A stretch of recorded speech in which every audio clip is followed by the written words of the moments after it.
जय हिंद दोस्तों। तो आज के इस वीडियो में हम लोग लेंस सूत्र को सत्यापित करना सीखेंगे। तो आगे बढ़ने से पहले हम लोग क्वेश्चन को बारीकी से समझ लेते हैं, तत्पश्चात उसको क्या करेंगे, हल करते हैं। तो आपको एक क्वेश्चन दे सकता है कि लेंस सूत्र को सत्यापित करें, अथवा में आपको इसी क्वेश्चन को दूसरे शब्दों में बोल सकता है कि लेंस में यू भी एवं एफ में संबंध को क्या करना है, स्थापित करना है। या तीसरा तरीका आपको क्या कह सकता है कि 1/f minus 1/u is equal to 1/f होता है किसी भी लेंस में। तो इसको आप क्या करना है, सत्यापित करना है। ठीक है। और चौथा एक तरीका भी होता है, उस तरीका से भी आपको क्वेश्चन पूछ सकता है। तो जब हम लास्ट में सिद्ध करवा देंगे तो उस समय आपको हम डील कर देंगे। ठीक है। तो क्वेश्चन को आपको क्या करेगा, इस तरह से आपको क्वेश्चन पूछ सकता है और सभी को बनाने का तरीका एक ही होगा, मतलब सबका मीनिंग एक ही होगा। ठीक है। अब यहाँ पे जब हम लोग क्वेश्चन समझ गए, तब बात आती है कि इसमें आपको बोलेगा लेंस सूत्र में कि अब उत्तल से बनाना है कि अवतल से। तो क्वेश्चन में आपको पूरी तरह से बोल देगा कि उत्तल से बनाइए तो उत्तल से बनाएंगे, अवतल से बनाइए तो अवतल से बनाएंगे। अगर कुछ नाम नहीं खोलता है तो आप स्वतंत्र है कि किसी भी अवतल या उत्तल से आप बना सकते हैं। ठीक है, ये आप पर डिपेंड करता है। तो सबसे हम लोग क्या किया, अभी क्वेश्चन को पहले समझा। अब क्या करते हैं, इसको हम लोग बनाते हैं कि हम लोग बनाते कैसे हैं। ठीक है। तो बने रहिए, एक एक बारीकी से हम लोग यहाँ पे सीखेंगे। तो सबसे पहले हम लोग क्या ले लिए कि उत्तल लेंस से सीखेंगे, फिर हम लोग अवतल लेंस से भी बाद में सीखेंगे, स्टेप बाय स्टेप। तो अभी हम लोग उत्तल लेंस की बात करते हैं कि उत्तल लेंस में हमको सिद्ध करना क्या है, लेंस सूत्र को सत्यापित करना है। ठीक है। तो इसके लिए हम क्या करेंगे कि सबसे पहले हम लोग एक उत्तल लेंस लेंगे। अब उस उत्तल लेंस में फोकस दूरी की दुगनी दूरी अर्थात क्या, 2f1, और अनंत के बीच में एक बिंब रखकर हम उसका क्या करते हैं, किरण आरेख खींचते हैं कि उसका प्रतिबिंब कहाँ बनेगा, कैसा बनेगा। तो उसका एक अच्छा सा किरण आरेख खींच लेते हैं। कहाँ कहाँ के बीच में, तो 2f1 और कहाँ पे, अनंत के बीच में। इसको रखना है, एक बिंब को रख के उसका प्रतिबिंब का किरण आरेख खींच लेते हैं। ठीक है। तो इसको बनाने के लिए सबसे पहले हम लोग क्या किए, एक उत्तल लेंस ले लिए। ठीक है, एक उत्तल लेंस ले लिए और इसमें हमने क्या किया कि 2f1 और अनंत के बीच में ए बी नाम का एक क्या कर लिए, हम लोगों ने एक बिंब लिया, जिसका देख रहे हैं आप कि उसका प्रतिबिंब कहाँ बन रहा है, f2 और 2f2 के बीच में a डैश बी डैश बनता है। कैसा बनता है, उल्टा बन रहा है, छोटा बन रहा है और वास्तविक बनता है। तो जो किरण आरेख में बन रहा है वह हूबहू आपको क्या करना है, भाषा में आपको लिख देना है। सबसे पहले ये आपको जो बन रहा है, मेरे पास जगह नहीं था तो हमने क्या किया, थोड़ा राइट में लिख लिया। लेकिन आप क्या कीजिएगा, किरण आरेख के बाद आपको ये बात लिखनी है, या बगल में भी आप लिख सकते हैं, नीचे भी लिख सकते हैं। ठीक है, आपकी इच्छा। आप कोशिश कीजिएगा कि नीचे ही लिख दें। ठीक है। तो ये किरण आरेख को हम लोगों ने समझा। अब क्या करेंगे, जो यहाँ पे बात है वही बात को हम लोग यहाँ पे लिख देंगे। तो सबसे पहले क्या किया कि मान लिया कि MOM एक क्या है, सॉरी यहाँ पे अवतल लिखा गया है, यहाँ पे कौन सा होगा, उत्तल। तो एम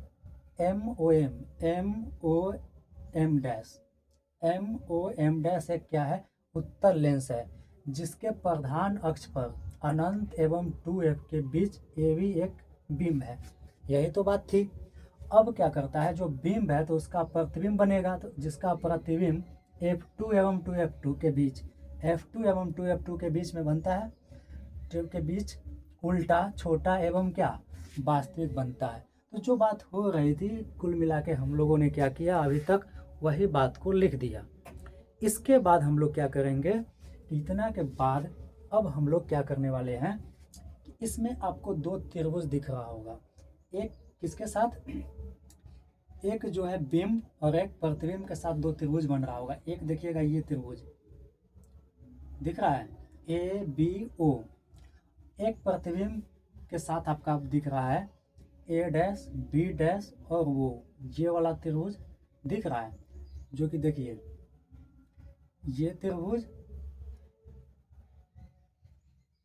और ये त्रिभुज, ये दोनों त्रिभुज को लेकर हम लोग क्या करेंगे, इसको एंगल, इसके कोनों का क्या करेंगे, सबसे पहले कंपेयर कर लेंगे।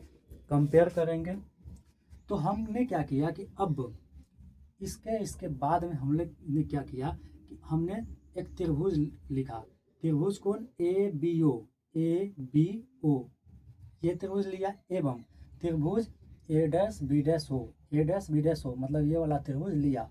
और इस त्रिभुज में हम लोग क्या देखते हैं कि आप देखिएगा कि ये वाला एंगल और ये वाला एंगल दोनों क्या है? 90 डिग्री है। अब जब दोनों 90 डिग्री है तो दोनों कोण क्या हो जाएंगे? इक्वल हो जाएंगे।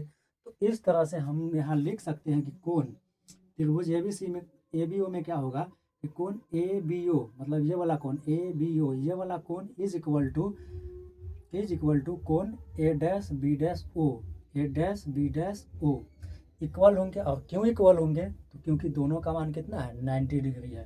तो इस तरह से हम लोगों का एक कोण इक्वल हो गया। अब जरा दूसरा कोण क्या आप देखिएगा कि ये वाला कोण,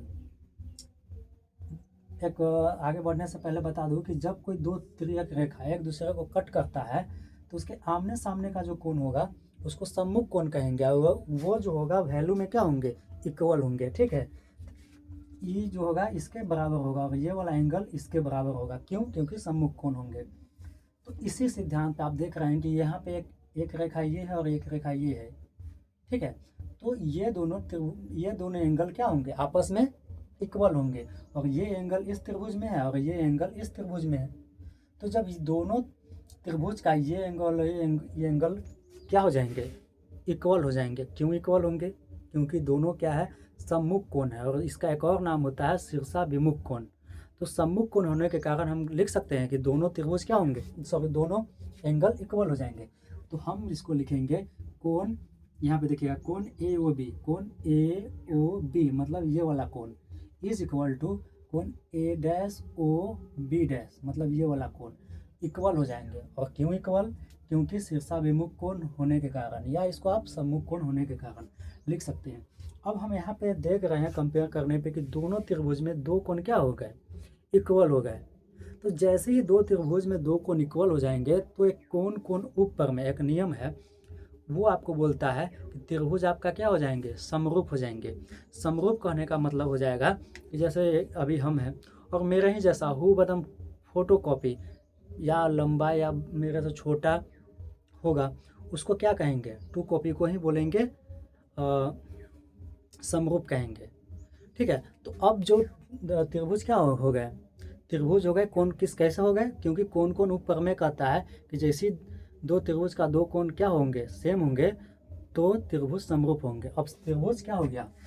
त्रिभुज हो गया कोण ऊपर में से त्रिभुज ए बी ओ समरूप है त्रिभुज ए डैश बी डैश ओ का।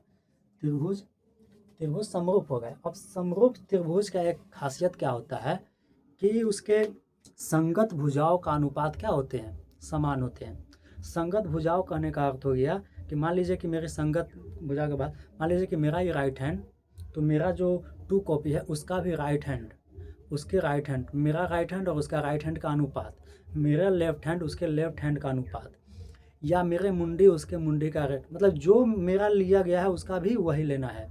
उसका अनुपात, सबका अनुपात क्या, जिस सबका रिजल्ट सेम आएगा। तो यही आपको बोलता है कि समरूप त्रिभुज के संगत भुजाओं का अनुपात क्या होंगे? समान होंगे। तो हमारा अभी क्या हो गया था कि त्रिभुज समरूप हो गया, दोनों त्रिभुज समरूप हो गया। जब समरूप हो गए तो उनके भुजाओं का अनुपात समान हो गए।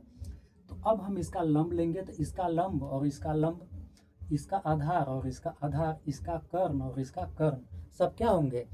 उस कर्ण का अनुपात क्या होंगे? सब समान होंगे। तो हमको जो जितना काम है हम काम का चीज़ लिख लेते हैं।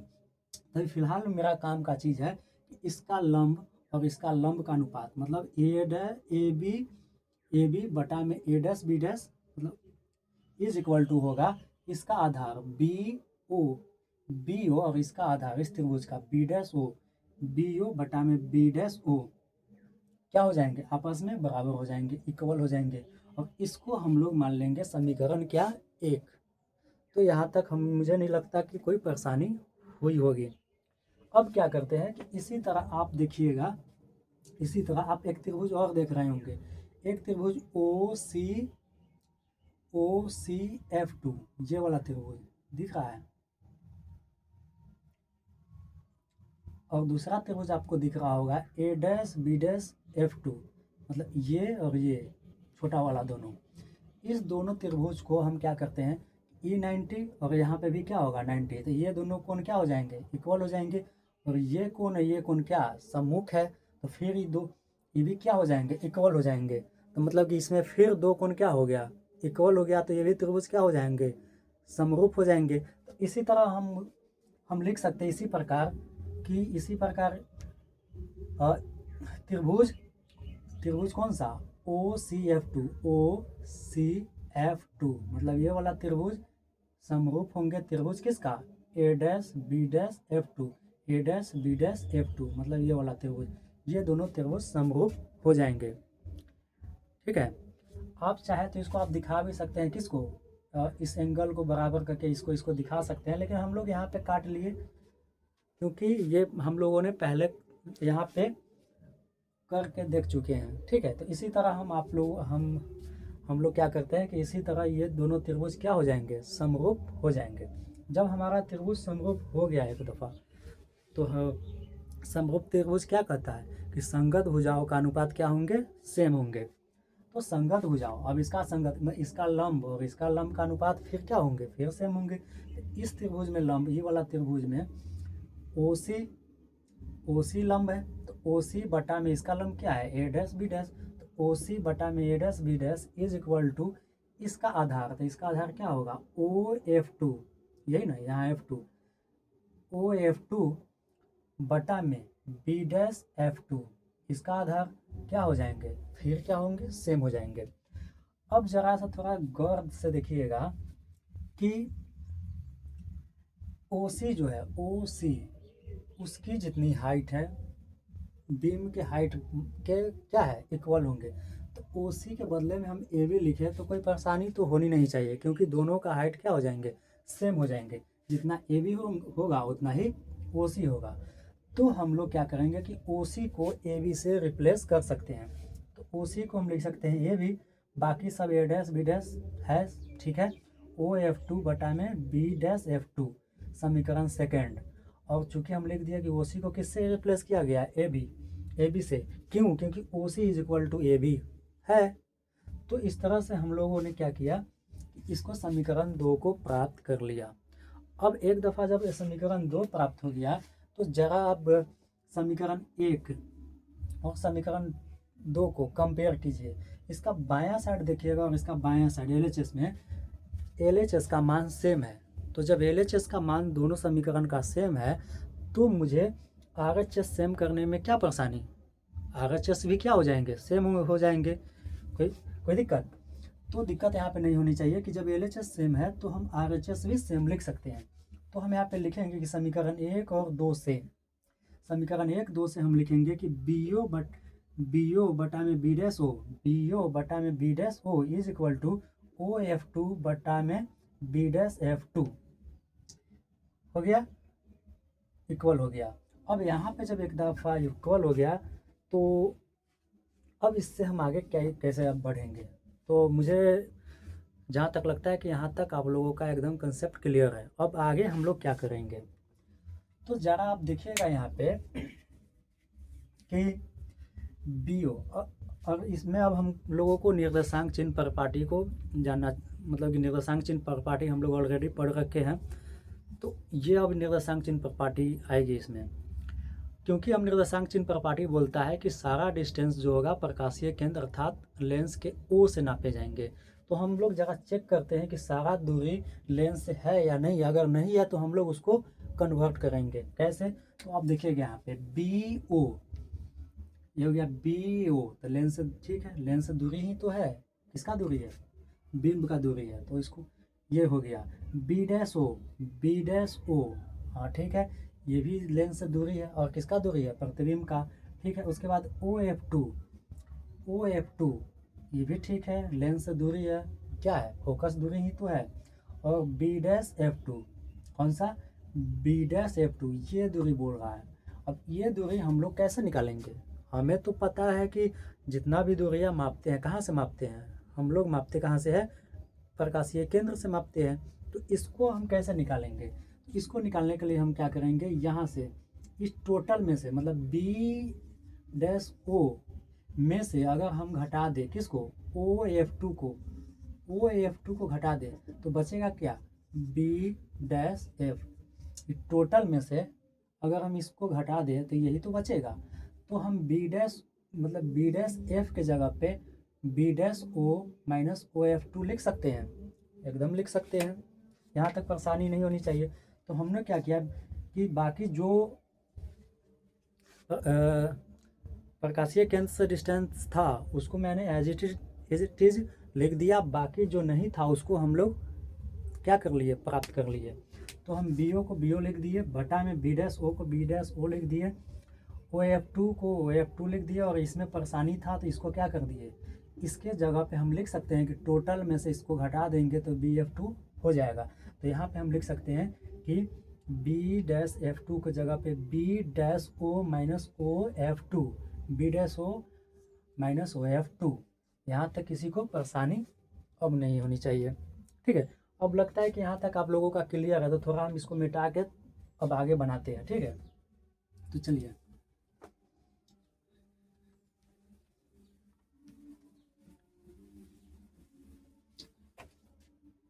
चलो उसको हम फिर से उतार लेते हैं, क्योंकि वहाँ तक हम लोग पहुँच चुके थे। तो बी ओ बटा में B dash O is equal to O F two बटा में क्या, B dash O minus O F to.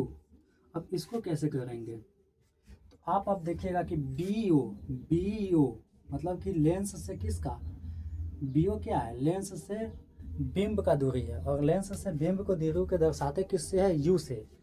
You से दर्शाएंगे तो बी ओ के जगह पे यू लिख सकते हैं। और चूंकि लेंस से जितना भी बाएं साइड का जो दूरी होंगे उसको किससे दर्शाएंगे, माइनस से, और लेंस के ओ से दाएं साइड की दूरी को प्लस से दर्शाएंगे। तो चूंकि यू किधर है, बायां साइड है, तो इसके जगह पे बी ओ की जगह पे यू लिख सकते हैं, और यू और यहाँ पे लगाएंगे माइनस, क्यों, क्योंकि लेफ्ट साइड है। अब बी डैश ओ ये क्या है, लेंस से प्रतिबिंब का दूरी ही तो है, और किधर है, राइट साइड है, और प्रतिबिंब दूरी को हम लोग दर्शाते किससे है, भी से। इसको जगह पे हम प्लस भी लिख सकते हैं, प्लस लिखे या नहीं लिखे, भी हो गया। अब जरा देखिएगा ओ एफ टू मतलब कि यहाँ से यहाँ की दूरी, और इस दूरी को क्या बोलते हैं, फोकस दूरी, और चूंकि किधर है, राइट साइड है, तो यह क्या हो जाएगा, प्लस में हो जाएगा एफ। बी डैश ओ क्या है, यही तो है लेंस से किसका, प्रतिबिंब का दूरी, तो इसको किससे दर्शाएंगे, बी से, चूंकि किधर है, राइट साइड है, तो क्या लेंगे, प्लस में लेंगे, प्लस भी। माइनस से लिखा हुआ है तो माइनस यहाँ लिखेंगे, ओ एफ टू मतलब क्या, फोकस दूरी, चूंकि कहाँ है, राइट साइड है, तो इसको किस में लेंगे, वैल्यू प्लस में लेंगे, तो यहाँ पे लिखेंगे प्लस एफ, ठीक है। माइनस यहाँ पर, यहाँ वाला माइनस है, बाकी ये प्लस अभी जो लिखाया एफ लिखाया, अगर माइनस में एफ होता यहाँ पे माइनस एफ लिखा था, लेकिन यहाँ पे चूंकि राइट साइड में है इसलिए क्या लिखेंगे, एफ सीधा लिखेंगे, ठीक है। अब इसको क्या करेंगे हम लोग, क्रॉस मल्टीप्लिकेशन कर लेंगे। यू में भी से आप कीजिएगा, तो यू में भी से कीजिएगा तो क्या हो जाएगा,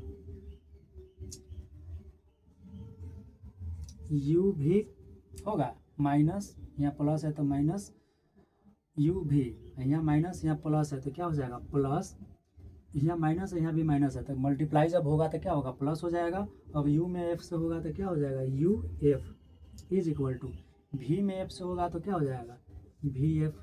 क्लियर है। अब एक दफ़ा जब भी एफ हो गया तब इसको क्या करेंगे, इसको जब कुछ ना समझ में आए तो सबको एक तरफ ले आइए, सबको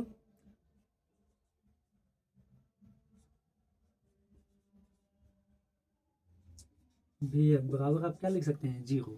अब इतना हो जाए तो आपको क्या करना है कि दोनों साइड, इधर दोनों साइड जब ये रिजल्ट आ जाए तब हमको करना है कि दोनों साइड को किससे भाग दे देना है, दोनों तरफ यू भी एफ से भाग देने पर, जब दोनों तरफ भाग दीजिएगा यू भी एफ से तो आप क्या लिख सकते हैं, यू भी बटा में यू भी एफ, प्लस है तो प्लस यू एफ है, फिर भाग दीजिएगा यू भी एफ माइनस भी एफ बटा में क्या हो जाएगा, यू भी एफ, इज इक्वल टू क्या 0। जीरो को भी आप भाग दीजिएगा यू भी एफ से तो 0 ही हो जाएगा। अब देखिएगा यहाँ यू भी है, यू भी कट जाएगा, यहाँ यू एफ है, यू कटेगा और एफ कटेगा, भी बच जाएगा। यहाँ पे भी और एफ है तो भी एफ कट जाएगा तो बचेगा क्या यू। तो आप यहाँ पे लिख सकते हैं एक ऊपर बच जाएगा एक और नीचे बच जाएगा एफ प्लस यहाँ बच जाएगा 1/v, यहाँ -1/u इज इक्वल टू क्या होगा 0। ठीक है, और इसको उधर भेज दीजिएगा बाकी, तो आपको क्या हो जाएगा 1/v minus 1/u is equal to minus उधर जाएगा तो प्लस में हो जाएगा 1/f। इस तरह से हम लोगों का जो रिजल्ट प्राप्त हो गया, इस रिजल्ट को ही हम लोग क्या बोलते हैं, लेंस सूत्र बोलते हैं। ठीक है, तो यही आपको किसी भी तरह से क्वेश्चन पूछेगा तो इसी तरह से बनेगा। ठीक है, और अभी हम लोगों ने किस लेंस से बनाया, तो हम लोगों ने अभी उत्तल लेंस से बनाया। ठीक है, और हमने शुरू में बोला था कि इसको एक चौथे तरीका से भी क्वेश्चन को पूछ सकता है। वो कैसे, तो आप यहाँ पे देखिए कि ये जो है भी मतलब क्या, प्रतिबिंब दूरी, यू मतलब बिंब दूरी और एफ मतलब फोकस दूरी। तो प्रतिबिंब दूरी का व्युत्क्रम और बिंब दूरी के व्युत्क्रम का अंतर फोकस दूरी के व्युत्क्रम के अंतर के क्या होता है, बराबर होता है। तो इस तरह से भी क्वेश्चन पूछ सकता है। तो चलिए, आई होप कि आपको वीडियो अच्छा लगा होगा। जय हिंद।